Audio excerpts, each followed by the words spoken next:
Hi, my name is Anna. I'm 27 years old.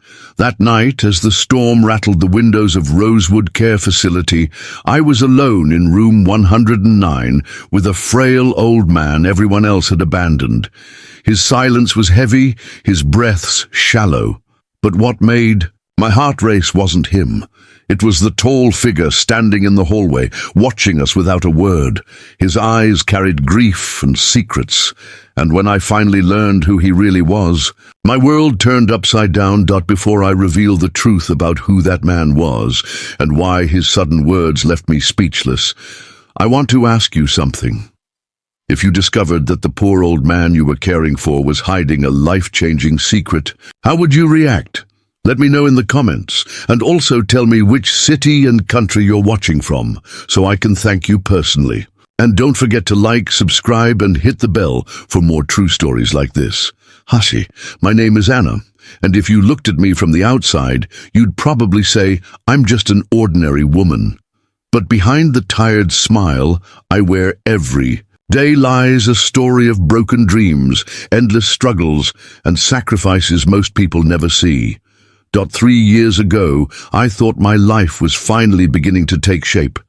I was in college, studying music, my one true passion.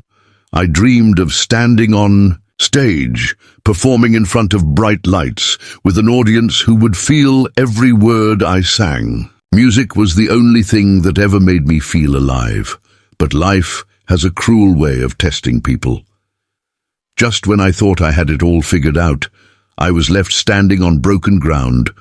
My father passed away unexpectedly, and with him went the little financial support I had. My mother had been gone for years, so suddenly it was just me, alone with no safety net, no one to lean on. Bills piled up, rent notices stacked on the kitchen table. I worked part-time at a diner, but even with all the hours I could grab, it wasn't enough. My dreams of finishing school, of becoming a singer, slipped away faster than I could hold on to them. I remember the night I sat on the floor of my tiny apartment, holding the last notice from my landlord. I had 30 days to either pay what I owed or be out on the street. I cried until I had no tears left. Then I stood up and told myself, Anna, this is your life now. You don't have the luxury of dreams. You just need to survive. That's when I stumbled into caregiving. A neighbor told me the local care agency needed people. It wasn't glamorous. The pay was barely enough, and the work was exhausting. But it was honest, and it gave me a roof over my head. Besides, I've always had a soft spot for people who are vulnerable, who have no one else. Maybe because deep down, I felt the same. Still, the job didn't solve all my problems. I lived paycheck to paycheck. My shoes had holes, my winter coat was patched 3 times over, and some nights I went to bed hungry so I could stretch groceries for 1 more week. When I looked in the mirror, I didn't see the girl who once dreamed of singing. I saw a woman fighting to keep her head above water. But despite all of that, I never let bitterness take over. There was something about caring for the elderly, listening to their stories, holding their hands, that gave me strength. It reminded me that life isn't about what you own, it's about what you give. And though I didn't know it then, that belief would soon change my life forever. It was a grey Tuesday morning when I first met Mr. Thomas. I had been assigned to him through the agency, told only that he was an elderly man with limited means who needed basic care. When I walked up the worn staircase to his small rented apartment, I remember thinking, just another client. Anna, do your job, collect your pay and move on. But the moment the door creaked open, I felt something different. The apartment was modest, faded. Wallpaper, an old armchair by the window, a stack of newspapers no one had touched in weeks, and there he was, sitting at the edge of the chair, frail but dignified, his grey hair neatly combed back, his clothes simple but clean. He lifted his head slowly, his eyes sharp yet tired, and said in a soft voice, "You must be Anna." His voice carried something I couldn't explain, like it had once been powerful, commanding. but time had whittled it down. I smiled politely. "Yes, sir, I'm here to help." At first he was reserved. He didn't want me touching things, insisted he could manage on his own. But the truth was clear. His hands shook when he tried to lift his tea. His steps wavered when he stood. Still, there was pride in him, a kind of stubborn dignity that told me he wasn't used to being seen as weak. I noticed small details others might have ignored. On the table beside him was a faded photograph of a young boy, maybe 10 years old, standing proudly in a school uniform. The frame was old, but the way it was placed, perfectly centered, wiped free of dust, told me it meant everything to him. When I asked gently, "Is that your son?" he didn't answer. His eyes lingered on the photo for a long moment before he turned away.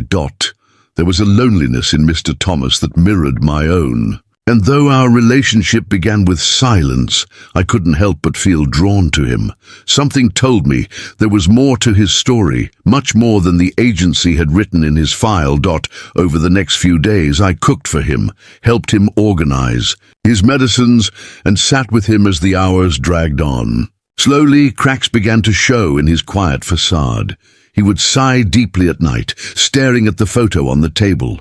Once, I caught him murmuring, "I wonder if he even thinks of me. Who was he? His son? A friend? A stranger?" I didn't know then. But one thing was clear. Mr. Thomas was not just another client. He was a man with secrets, regrets, and a story waiting to be uncovered. And though I didn't realize it yet, my decision to step into his life that morning would change. Mine forever. The first week with Mr. Thomas passed slowly.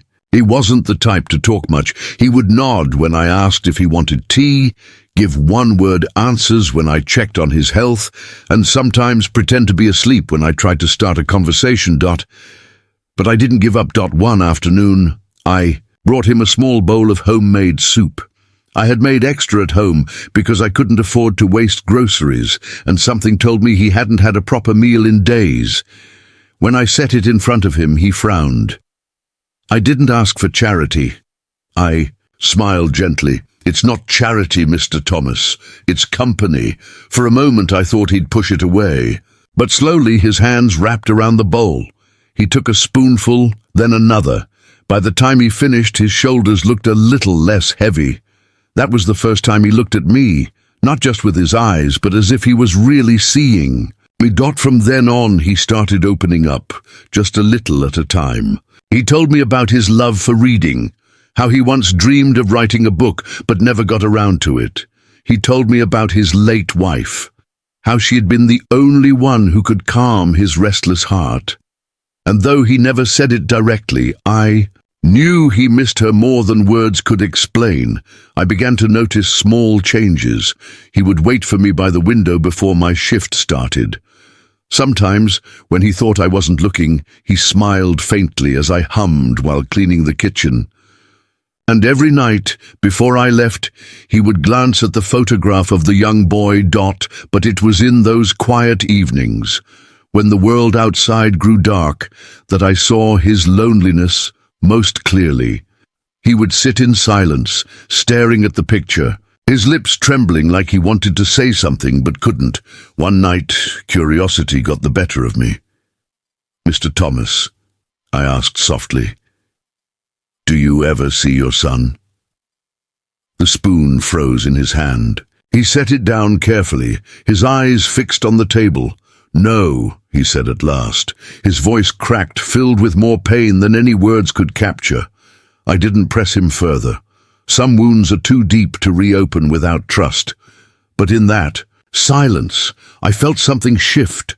We weren't just caregiver and patient anymore. We were two broken souls who in some way recognized each other's pain. I began staying longer, sometimes past my shift, just so he wouldn't eat dinner alone. I even sang softly while tidying up, a habit from my music school days. To my surprise, one evening he whispered, "Your voice reminds me of someone." "Who?" I asked. But he didn't answer. He only looked at the photograph again, his hand brushing the frame as if it held all the answers he couldn't say aloud. What I didn't know then was that the silence between us was about to break. And when it did, it would reveal a truth that would turn my world upside down. It happened on a stormy evening.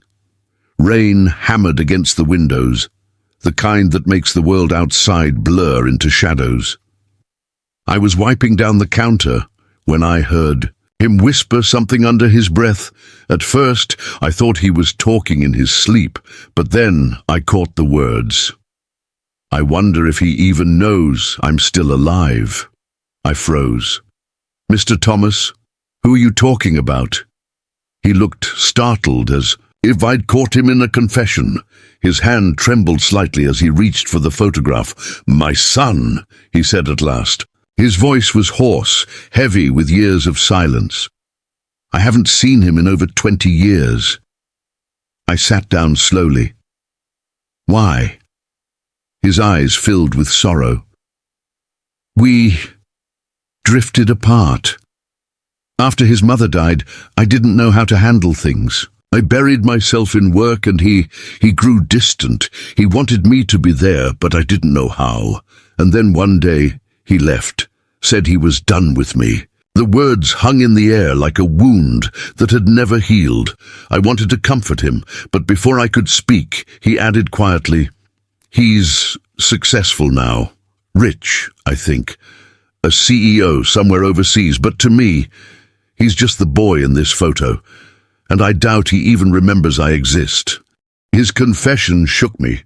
I had never seen him so vulnerable, so stripped of the pride he usually wore like armor. There was a raw pain in his eyes, the kind that comes from regret too deep to fix. "Do you want to see him again?" I asked softly. His lips trembled, and for a moment I thought he might cry, but instead he shook his head. "No, he has his own life now. Why would he want an old man who failed him?" I didn't argue, but inside, something stirred. I couldn't shake the feeling that there was more to this story, that his son, wherever he was, might not have forgotten him after all. That night, as I walked home through the rain, I couldn't stop thinking about Mr. Thomas and the loneliness etched into his face. There was a mystery surrounding his son, one that felt unfinished, unresolved. And I had no idea that soon fate itself would bring me face to face with the man Mr. Thomas thought he had lost forever. The storm outside lasted for days. The care facility felt quieter than usual, the kind of silence that made even footsteps sound louder than they should. One evening, just as I was about to leave, I noticed a figure standing outside in the hallway. He wore a dark suit, his hair slicked back, and his eyes fixed on the door to Mr. Thomas's room. At first, I thought he was a relative of another patient, but there was something about the way he stood, rigid, almost hesitant, that made me pause. "Can I help you?" I asked gently. The man startled as if pulled out of deep thought. His eyes flicked toward me. They were sharp, calculating, but beneath them was something raw, something I couldn't place. I was just passing through," he said quickly before turning away. But I wasn't convinced. The way his gaze lingered on Mr. Thomas's door told me he had a connection. Later that night, when I checked on Mr. Thomas, I found him sitting upright, in bed, his breathing heavy. He looked like he had seen a ghost. "Are you all right?" I asked. He shook his head slowly, gripping the photograph in his hands. "Anna," he whispered, his voice trembling. "Did you see him, out in the hallway?" "Yes," I admitted. "Do you know him?" His eyes filled with tears.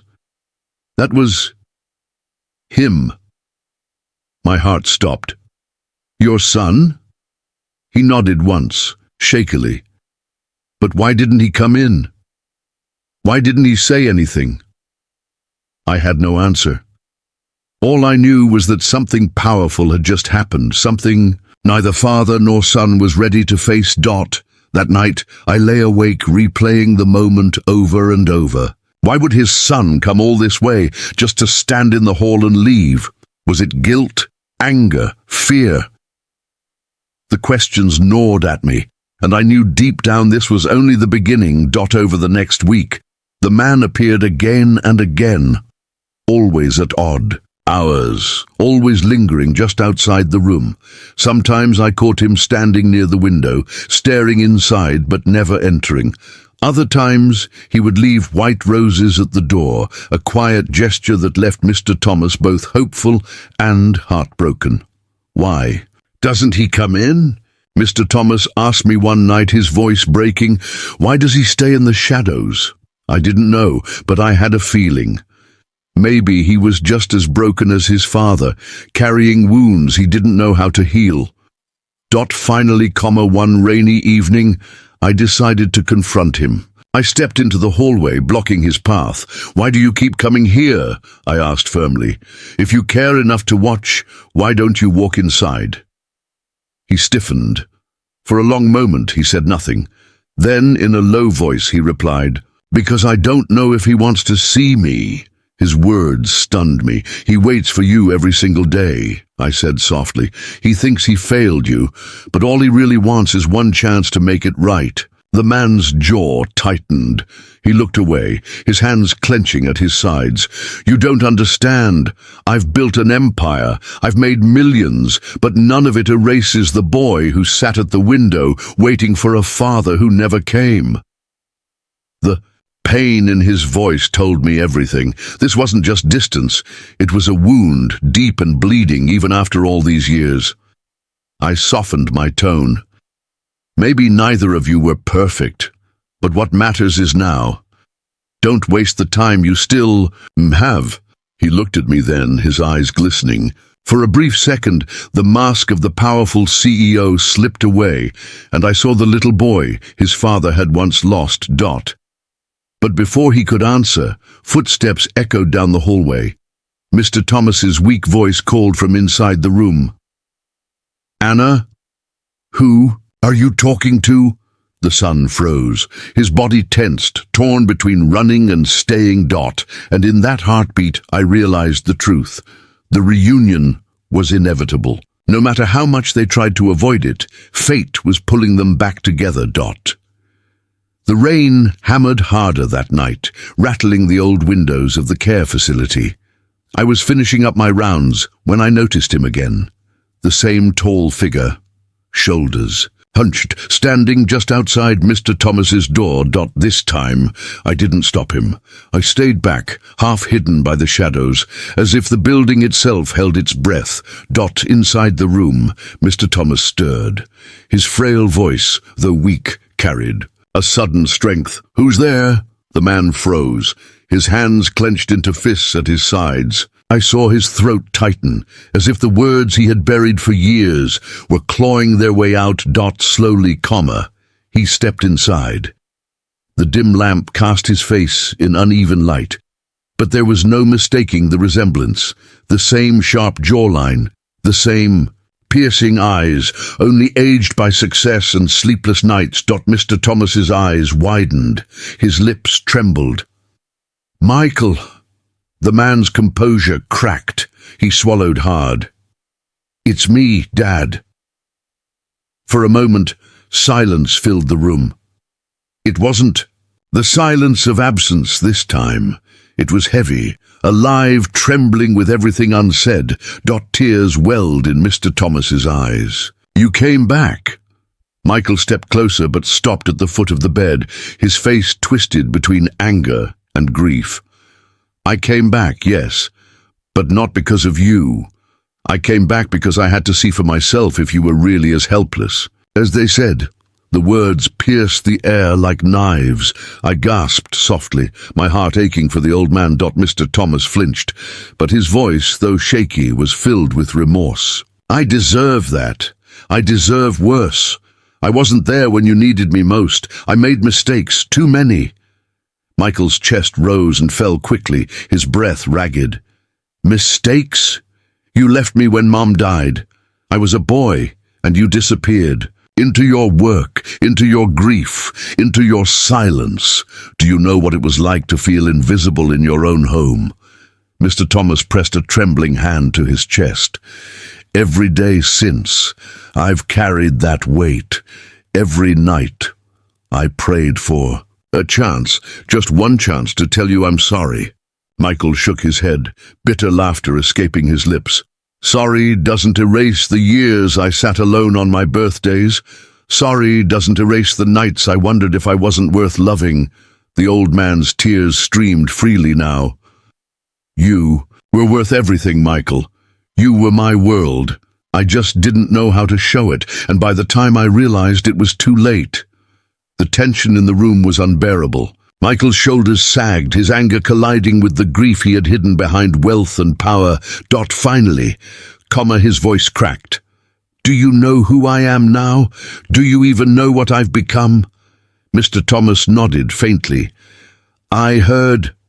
You built something extraordinary, a company, a life. I couldn't be prouder, even from afar. Michael's eyes burned.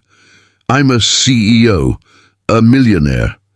People bow when I enter a room, but do you know what none of that ever gave me? You. That broke him. The words he'd carried for decades poured out, raw and unfiltered. He sank into the chair beside the bed, his face buried in his hands. For the first time in years, father and son were in the same room, broken pieces scattered between them. Stepped back quietly, giving them space, but my heart pounded. I knew this was the moment that could either heal them or shatter them forever. Mr. Thomas reached out, his frail hand trembling, until it rested gently on his son's shoulder. Michael, I don't have much time left. Don't let what's left of me go to waste in silence. Stay, talk, yell at me if you must, but don't walk away again. Michael lifted his head, his face streaked with tears.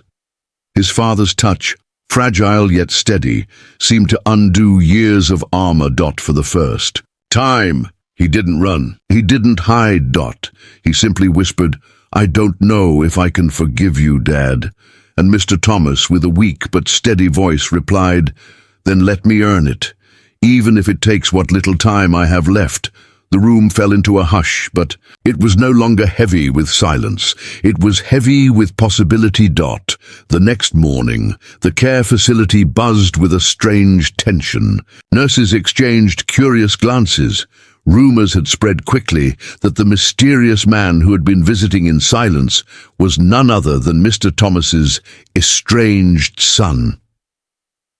I entered Mr. Thomas's room with a tray of breakfast, but what I found stopped me in my tracks. Michael was already there, sitting by his father's bedside.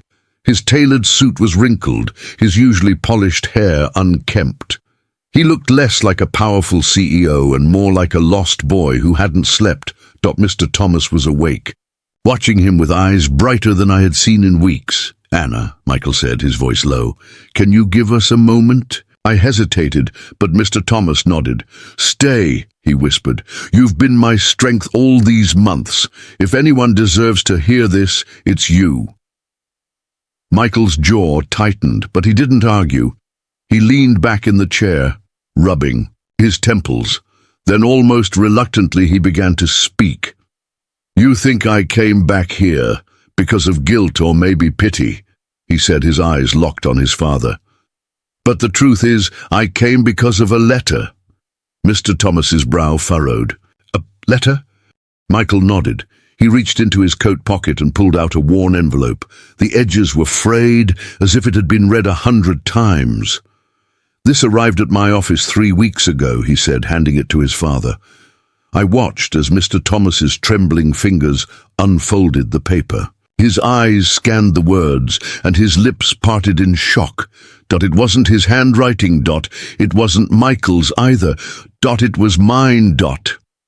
My stomach dropped. I stepped forward, my voice shaky. I wrote that. Both men turned to me, confusion etched on their faces. I swallowed hard. Mr. Thomas, I saw how much you longed for your son, How every night you looked at the door like you were waiting for him to appear. And Michael, I found out who you were weeks ago when one of the nurses mentioned your last name. I knew you were his son, but I also knew you would never come on your own.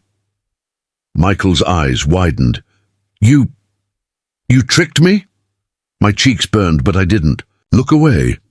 I didn't trick you. I told you the truth you both were too scared to say. In that letter, I wrote what Mr. Thomas wanted to say but couldn't. That he loved you, that he regretted everything, that he prayed for just one more chance. I signed it with his name because I thought maybe that would bring you back. The silence that followed was suffocating. Mr. Thomas's hands shook as he clutched the letter to his chest. Anna, you did this? Tears filled my eyes. Yes, because I couldn't stand watching both of you suffer apart when you still had a chance to heal together. Michael stood abruptly, his chair scraping against the floor. His expression was unreadable. Anger, betrayal, grief, all fighting for space. You had no right, he said sharply, no right to interfere in something you couldn't possibly understand. My heart pounded.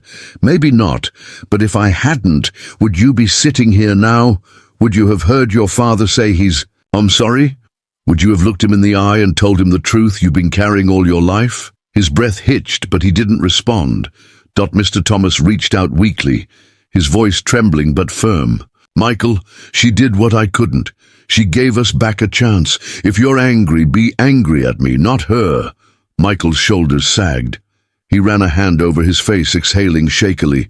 All my life, I built walls to protect myself, and now one letter tore them all down. He turned to me, his eyes wet. I don't know whether to thank you or hate you. I held my ground. Then do both, but don't waste this moment.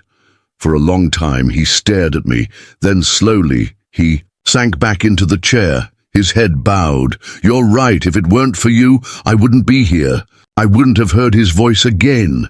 Mr. Thomas smiled faintly, tears spilling down his cheeks. Thank you, Anna. You've done more for me than I ever deserved. The room felt different then, like the storm that had haunted them both for decades had finally begun to break. But deep down, I knew this was only the beginning. Because the truth wasn't just about letters or regrets. It was about whether Michael could truly forgive, and whether Mr. Thomas had enough time left to earn it. The days that followed were unlike anything I had ever seen at the care facility. The tension that once filled room 104 slowly shifted into something softer, almost sacred. For the first time, Michael didn't just stand by the door like a stranger. He sat beside his father. At first, their conversations were awkward, halting, stitched together by silence. Do you remember the summer in Maine? Mr. Thomas asked one evening, his voice raspy. Michael hesitated. The lake house? His father nodded, eyes distant. You used to dive in before breakfast. Your mother would scream that the water was too cold, but you never listened. For a moment, Michael's stern facade cracked. He smiled faintly. I remember. I caught my first fish there. Mr. Thomas's lips curved upward. I was proud. I just never said it. The air grew heavy. Michael looked away, his jaw tight. That's the problem. You never said anything. Not when Mom left, not when I graduated, not even when I built the company from scratch. Do you know how many times I looked for you in the crowd, only to see an empty seat? His father's hand trembled as he reached out. I know. And every time I hated myself for not being there. I thought, if I stayed away, you'd grow stronger without me. I thought I was protecting you. Michael's voice broke.